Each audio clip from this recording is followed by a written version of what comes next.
It's a bold move by the Dangote refinery to fight off competition from marketers who still keep importing fuel. In an interview we had with him in May, Aliko Dangote made it clear he is not happy that the country still imports petrol, saying his refinery produces more than enough to meet local consumption. It's not true to say that we cannot meet of this. We have the largest single train. They are imported, we're exporting. That doesn't make sense now. There's no country that will allow that.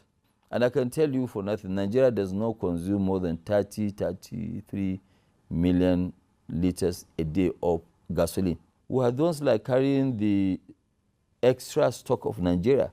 Frustrated by the continued importation of petrol, his Dangote refinery has now decided to give oil importers a fight.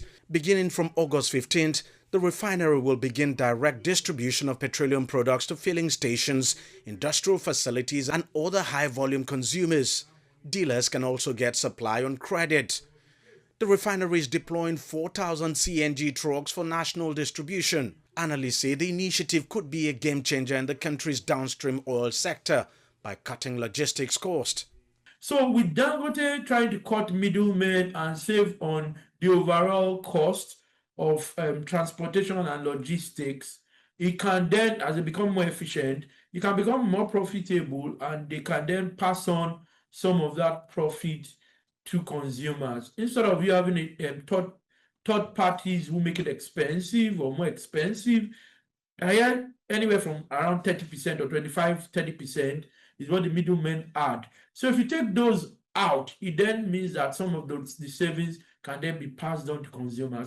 Beyond lowering petrol cost, the initiative is being projected by experts to curb inflation and support millions of small businesses. Nigeria's daily refined petroleum products consumption is estimated at 65 million litres, which includes petrol, diesel and aviation fuel. With the average logistics cost estimated at 29 US cents per litre, the refinery will be spending almost $700 million annually in free distribution expenses.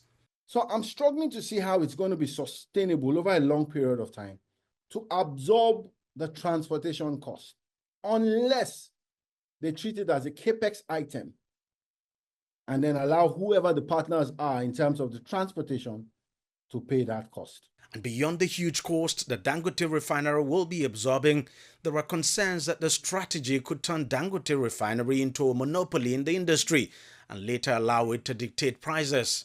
In a situation where a single player takes a large chunk of the market, it has dissuaded competition and free entry and exit. You do not punish enterprise. People take risks. He took risks, took a lot of money to get this done. And it's made the lives of people even better.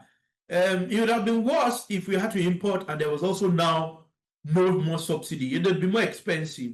Now, authorities have welcomed the initiative, saying the plan by Dangote Refinery to deploy 4,000 CNG trucks for the distribution will also help drive the government's campaign on the adoption of compressed natural gas. But the jury is still out on whether Dangote Refinery would emerge from this whole process as a monopoly and what that would mean for the country. Deji Bademasi, CGTN, Lagos, Nigeria.